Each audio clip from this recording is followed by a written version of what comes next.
If I Should Die Before I Wake, Chapter 3, Hillary and Jonna. I can hear myself screaming, but it doesn't sound like me. It's not my voice. I stop. It scares me to be screaming with someone else's voice. Oh, Grandma's staring at me again, like we've been here all the time, just looking at one another. I want to roll away from her and close my eyes. Anything to get away from her, but I can't move. She floats towards me like some kind of spirit, with a wet cloth in her hand. She wipes my face, and then I hear her dunking the cloth.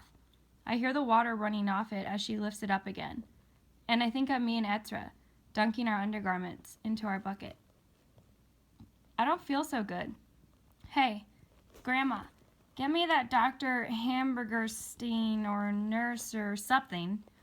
Don't look at me. And don't think I'm crying over you, Jew lady. What's wrong with you anyway? Your hair's all mashed flat in the back. Why do you always look as if you just got out of bed? Well, I don't feel sorry for you, whatever your problem is. And I'll tell you something else. Just so you know, no freaking dream is going to change my thinking. That's all it was. Stupid dream. Do you know about it? You look as if you do. You look as if you know everything. Jews always think they know everything. My father died. They hung him in a tree and shot him. I dreamed my father died. This other father died, not my father. Not my real father. My real father died when I was 5. Roy Burke was his name. Just so you know. Just so you know I'm not crying because of some freaking frackin' dream. And cool it with the cloth already. Wipe your own face. Why do you care about me anyway? Making me scrub floors with a pair of tights?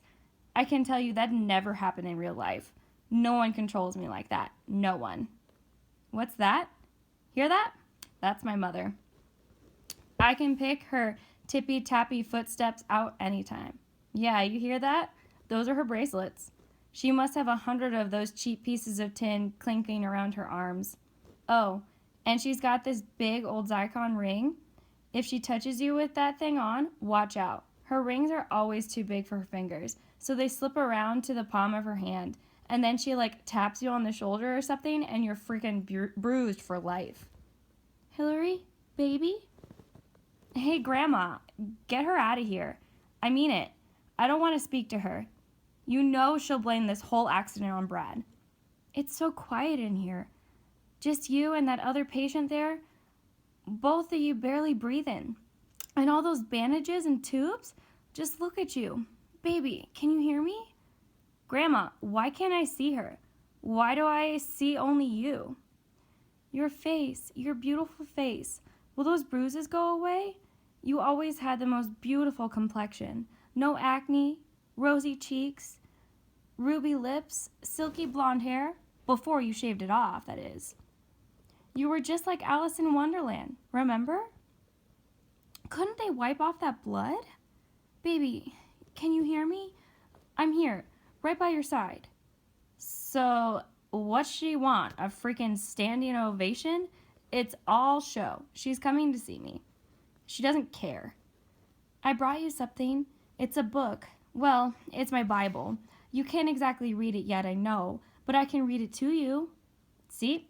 This is her way of torturing me, like I want to hear her quoting scripture. That's all show too, her church and Bible thing. That awful Brad boy asked for you.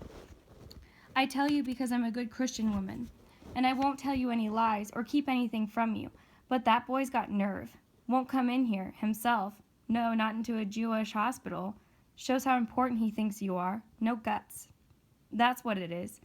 Sure, it's easy to hide behind bushes and attack people in the dark, but we won't see him anywhere around here, I'll tell you. Hide behind bushes? What does she know? Figures. He escaped the accident with hardly a scratch, and here you are lying on death's dark doorstep. It's God's will, I suppose. I'd just like to know how this accident happened. Of course Brad was most likely drunk. Takes after his drunken father, that boy does. And he'll be just as violent with his own family, too. Mark my words. Shows you what you know. And like you're the perfect parent, at least his father's always there. His father didn't run away and leave Brad all alone for like 3 freaking days when he was only 5 freaking years old. And anyway, he didn't have anything to drink that night. It was too important a night for drinking. After kidnapping Billy and Chucky, they dropped him off at his house, and he gets on his bike and picks me up, just like he said he would, out in front of the 7-Eleven. Rides up on his Harley, his white teeth shining out the dark, and I know right away it went okay. And we're laughing at each other, just happy, you know? I hop on and hug him around his waist, and we go tearing out of there over to Chucky's. When we pull up outside Chucky's house and Brad turns off the motor, I can hear the shouting coming from the basement. Brad grabs my hand and we charge into the house.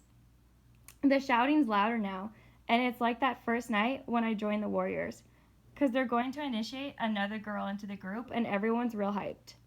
We go down into the basement, lit up with red light bulbs and black candles, and there's everyone with their robes on and facing the poster on the wall. We slip into our robes, blood red with those black patches on the shoulders that show swords bent into